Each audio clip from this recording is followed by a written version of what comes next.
सर्व मान्यवर मोठ्या लोकसंख्येनं या ठिकाणी उपस्थित असलेले काँग्रेस पक्षावर, आमच्या कुटुंबियांवर, कदम कुटुंबियांवर, सरकारांवर, आम्हा सर्वांवर प्रेम करणारे असंख्य कार्यकर्ते, बंधू भगिनी, मित्र, सर्वात प्रथम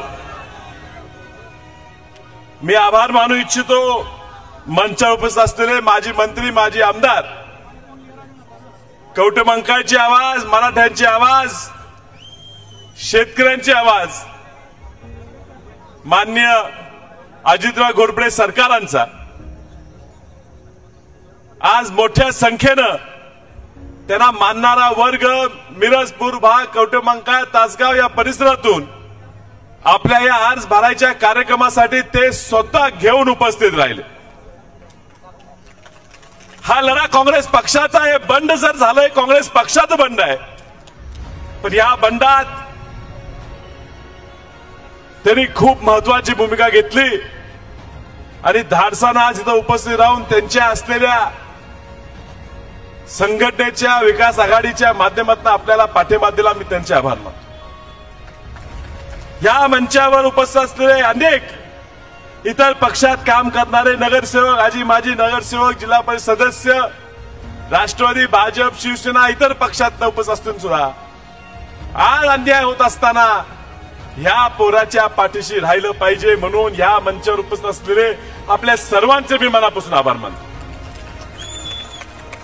जत तालुक्याचा आमदार म्हणून प्रतिनिधित्व केलेलं, कित्येक वर्ष जतचा आमदार जे ठरवत होते, धाडशी शब्दाला जागणारा नेता विलासराव जगताप यांनी कालच त्यांच्या सर्व कार्यकर्त्यांसमवेत आपल्या उमेदवारीला पाठिंबा दिला. त्यांचं सुद्धा मी मनापासून या ठिकाणी आभार आणि अभिनंदन.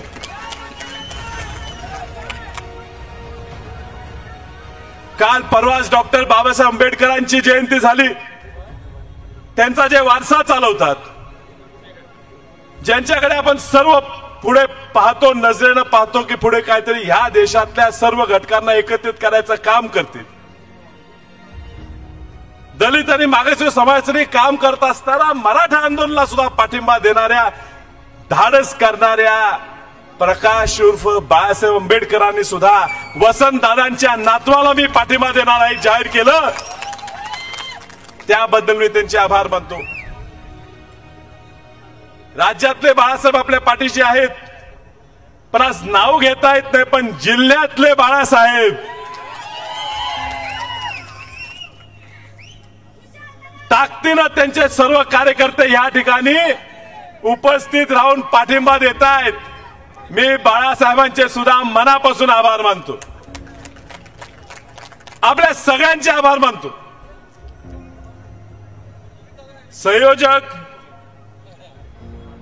संयोजक या ठिकाणी नियोजनात आपण सगळे जरा कमी पडलो. आपली अपेक्षा आपणच कमी करतो.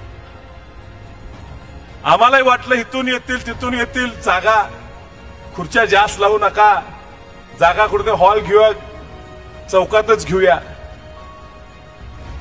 मध्ये एकात एक भर पडत गेली.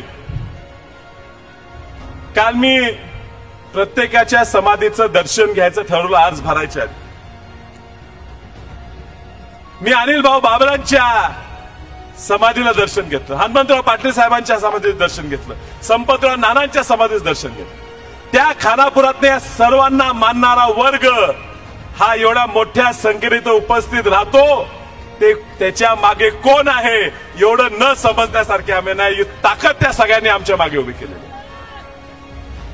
त्यानंतर मी कदम साहेबांच्या समाधीचं दर्शन घेतलं, शिवाजीराव शेंडगे साहेबांच्या समाधीचं दर्शन घेतलं, नानासाहेब सगळ्यांच्या समाधीचं दर्शन घेतलं. त्या सगळ्या परिसरातून त्यांच्या सर्वांचे कार्यकर्ते आज या ठिकाणी मला पाठिंबा द्यायला होते.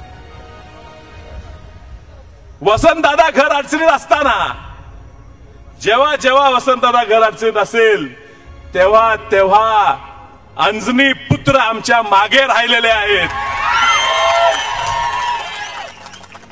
आणि आज अंजनी पुत्र दुर्दैवानं काल मला आशीर्वाद आबांच्या समाधीवर मिळाला. मला आशीर्वाद मिळाला आणि मला विश्वास आहे की या आशीर्वादाच्या जोरावर दादांच्या मदतीनं हा लोकसभेचा जो येणारा निकाल आहे तो आपल्या बाजूलाच लागणार. आज बंड आहे. बंडाच्या स्थितीत मंचावर उपस्थित राहताना काँग्रेसच्या लोकांना सुद्धा अवघड होते. फोन येतात, करा विशालचं काम पण मंचावर जाऊ नका. प्रत्येक तालुक्याचा काँग्रेस पक्षाचा अध्यक्ष आज या मंचावर उपस्थित आहे. त्यांची इच्छा आहेच पण त्यांच्या नेत्यांनी सुद्धा त्यांना सूट दिलेली आहे. भरपूर लोकांनी सांगितलं वहिनी कशाला चाललाय, पुढे विधानसभा इतर पद आहेत, जयश्री वहिनी पुढे तिकिटाची अडचण होईल. पण आम्हाला मान्य केलं पाहिजे. आमच्यात सुद्धा लई भांडणं लई वादावादा होऊन सुद्धा आज घर अडचणीत असताना जयश्री वहिनी धाडसाने म्हटले ह्या वैरातनं आमचं घर संपत आलेलं आहे, आता मी संपू देणार नाही. पण धाडसाने वहिनी आज आमच्या सगळ्यांच्या पुढे चालल्या. त्या गर्दीतनं मी मागे होतो, माझ्यासाठी वाट काढत काढत काढत पुढे चालत होत्या. हा मला आज अभिमान आहे. आमच्या वसंतदादा घराचा ह्या काँग्रेस पक्षावर प्रचंड प्रेम आहे. आणि मी तुम्हाला सांगू इच्छितो 1917 साली वसंतदादांचा जन्म झाला.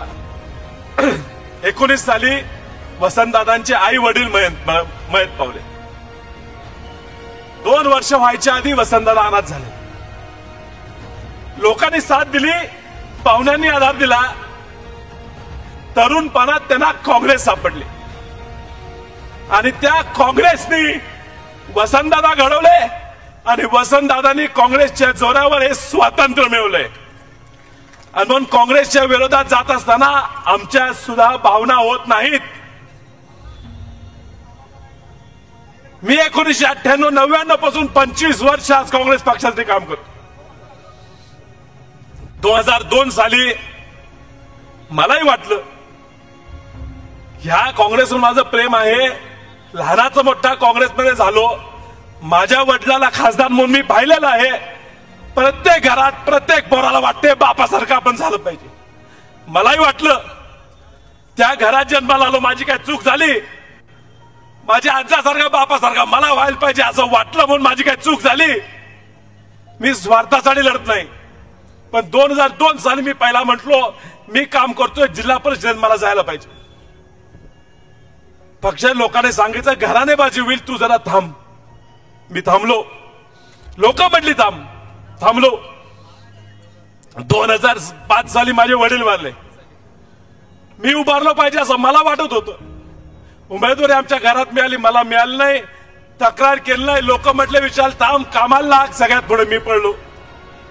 ज्या वेळी काँग्रेस पक्षाचं तिकीट मिळालं मला थांब म्हटलं, मी थांबलो. 2019 ला सगळे म्हणते विशाल उभारला पाहिजे, पक्षाने तिकीटच सोडलं. मला बोलवून सांगितलं विशाल तू उभार, दुसऱ्या पक्षातनं उभार, आम्ही ठराव करून देतो. पक्षावर एकतर्फी प्रेम. मी पण दुसऱ्या चिन्हावर जाऊन लढलो. परत आलं. 5 वर्ष पडल्याच्या दुसऱ्या दिवसापासून कामात आहे. ह्या सांगली जिल्ह्यात पूर आला तर खासदार कुठे होते? प्रत्येक गावात पुराच्या जाऊन पुराची मदत देऊन किट वाटप करून पडलेल्या घरांची पाहणी करून फिरत असताना कोण वाळू कुठे सापडते का हुडकत होतो, कोण प्लॉट कुठे मिळते का बघत होता. त्यात आम्ही पुरात फिरत होतो. पूर गेला तोर करून आला. लोक घर सोडायला तयार नव्हते. खासदारचे कार्यकर्ते म्हणत होते खासदार जगला पाहिजे, लाखोंचा पोषणा जगला पाहिजे म्हणत होते. आम्ही रस्त्यावर उतरलो. भारतात पहिल्या कुठल्या कारखान्याने सॅनिटायझर निर्मिती केली असेल तर आमच्या वसंतदादा कारखान्याने केली असेल. प्रत्येक शेजारच्या मोठ्या मोठ्या म्हणणाऱ्या कारखान्याने सॅनिटायझर विक्री करून कोट्यवधी रुपयाचा नफा केला. आम्ही मात्र सॅनिटायझर घरटी मोफत वाटलं. 2020 साली आज 24 आहे. अहो काही प्रश्न आला, द्राक्ष बाग गेले, त्या ठिकाणी आम्ही गेलो. ज्या ज्या अडचणी आल्या, दुष्काळ पडला, आम्ही गेलो. लोकांच्या सुखात दुःखात लोकांनी आम्हाला सामावून घेतलं, आम्ही त्यांच्यावर गेलो. आणि निवडणूक जवळ आल्यावर, वातावरण चांगलं होऊ लागल्यावर परत डाव रंगू लागला, परत राजकारण आडवं येऊ लागलं, परत ह्याला थांबवलं पाहिजे ह्याच्या बैठका होऊ लागल्या. मी ठरवलं ह्यावेळी कुणाच्या वादात जायचं नाही. कुणीतरी काल बोललं जुना वाद अजून आहे. वसंतदादांनी सांगितलं होतं, ज्या दिवशी राजाराम बापू वारले त्या दिवशी वसंतदादा म्हटलेले बापू गेले वाद संपला. आमच्या दृष्टीनं ज्या दिवशी राजाराम बापू वारले त्या दिवशी वाद संपलेला आहे. तुमच्या मनात अजून वाद असेल तो तुम्ही संपावा. आमच्याकडनं ह्याच्या पुढच्या वादाची भावना असणार नाही. म्हणून येत असणारा राजाराम बापूंच्या पुतळ्याला नमन करून आशीर्वाद घेऊन मंचावर सुद्धा त्यांचा फोटो लावून आम्ही या ठिकाणी प्रचारला शुभारंभ. हा वाद मिटलेला आहे. कोणीतरी आरोप करणार, शेतकऱ्याचा मुलगा खासदार झालेला तुम्हाला पाहत नाही का? या वसंतदादा घराने शेतकऱ्यांच्या कष्टकऱ्यांच्या मुलांना कार्यकर्त्यांना पद द्यायचं काम केलेलं आहे. आमची तीच भावना आहे की शेतकऱ्याच्या मुलानं आमदार खासदार झालं पाहिजे, पण शेतकऱ्याच्या मुलाला फसवून त्याचा बळी नाही गेला पाहिजे, ही सुद्धा पाहायची जबाबदारी आमची आहे. त्या पैलवांना विनंती आहे, राऊत साहेब आधीच इथं येऊन लय काय गोंधळ घालून गेलेत. ही सांगली सुसंस्कृत सांगली आहे. इथं भाषा शोभणारी बोलावी. आपल्यावर खूप चांगले संस्कार आहेत. त्यामुळे त्यांच्या पुस्तकातले शब्द इथं वापरून, भावना वापरून लोक आणि चिडीला पेटतील. त्यामुळे आता राजकारण जर करायचंच असेल तर ते आता सगळ्यांनी संयमाने करायचं, भाषा सांभाळून करायची. मी परवाही सांगितलं, ज्या शिवसेनेला आवाज वसंतदादाने दिला, मराठी माणसाचा आवाज म्हणून तो तिथं घडवला, तो आवाज त्याच वसंतदादांच्या विरोधात वापरला जातोय, हे दुर्दैव आहे. पण आम्हाला भान आहे की लढाई ही भाजपच्या विरोधात आहे, आपल्यातली नाही. आणि म्हणून आम्ही मंचावरचे सगळे लोक या एकाच हेतूने इथं उपस्थित आहे की भाजपचा पराभव झाला पाहिजे. आज पहिलीच बैठक आहे, अजून खूप फड रंगणार आहे. पण आजपर्यंत मी जो निर्णय घेत आलोय तो तुमच्या सगळ्यांच्या म्हणण्यानुसार घेत आलो. मी जेव्हा जेव्हा उभारलो तुम्ही थांबा म्हटलं, मी थांबलो. तुम्ही आज भरण्यासाठी सरकार, आपण काँग्रेस पक्षाच्या 38,000 लोकांना फोन गेले की विशाल पाटलांनी काय केलं पाहिजे हे तुम्ही सांगावं. 37,992 लोकांनी सांगितलं की विशाल पाटील तुम्ही अर्ज भरा. त्यातल्या 36,812 लोकांनी सांगितलं तिकीट नाही मिळालं तर काढायचं नाही. मग काँग्रेस पक्षावर आमचं प्रेम हे एकतर्फी आहे. जुन्या काळात हिंदी पिक्चरचं एक गाणं होतं, एक दुजे केले असं गाणं, पण पिक्चर नाव माहित नाही. पण कितने भी तू कर ले सितम, हंस हंस के सहेंगे हम, ये प्यार ना होगा कम. त्यामुळे किती जरी आम्हाला छळ, किती जरी त्रास दिलं तरी काँग्रेसवर आमचं प्रेम कमी होणार नाही. ह्या बंड काँग्रेस विरोधात नाही, हा बंड काँग्रेसचाच आहे. काँग्रेस पक्षाचं चिन्ह शिवसेना लढते, आमचं चिन्ह नेलं. राष्ट्रवादी म्हणते आमचं चिन्ह नेलं. सांगलीकरांचं तेच भांडण आहे. काँग्रेसचं चिन्ह तुम्ही नेऊ पाहताय. तुम्ही आम्हाला चिन्ह दिलं नाही तरी वेगळ्या चिन्हावर या ठिकाणी काँग्रेसचाच खासदार निवडून येणार. आणि तुमच्या सर्वांच्या सांगण्यावरून हा अर्ज भरलेला आहे. आता माघार घ्यायची ती महाविकास आघाडीने घ्यायची आणि 19 तारखेला 3 वाजेपर्यंत एबी फॉर्म काँग्रेस पक्षाचा आमच्या उमेदवारीला जोडावा, म्हणजे ह्याच मतदारसंघात नव्हे तर महाराष्ट्रातल्या कानाकोपऱ्यात वसंतदादांच्या विचाराची सर्व लोक ही ताकदीने ह्या महाविकास आघाडीच्या मागे राहतील. अजून खूप तुम्हाला पाहायचं आहे. रोज रोज नवीन नवीन लोक आपल्या ह्या बंडात सामील होणार आहेत. हा बंड माझा नाही, माझ्या स्वार्था नाहीचा नाही, हा तुमचा बंड आहे. मी माझ्यासाठी उभारलो नाही, मी तुम्हा सर्वांसाठी उभारलोय. आणि बंड हे सगळ्यांची सुरुवात आहे. आज बाळासाहेब थोरात साहेबांनी काय स्टेटमेंट दिलं, मला कोणतरी म्हटलं बाळासाहेब थोरात आज 8 वेळा निवडून आले. पहिल्यांदा निवडून येताना ते अपक्ष निवडून आलेले ते त्यांनी सुद्धा विसरू नाही.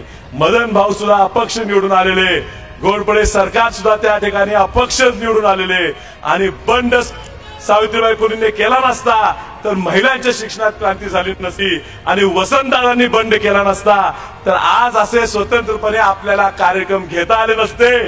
बंड ही सांगलीची परंपरा आहे, सांगलीच्या रक्तात बंड आहे, आणि हे यशस्वी करायची जबाबदारी तुमच्या सगळ्यांच्या जीवावर आहे.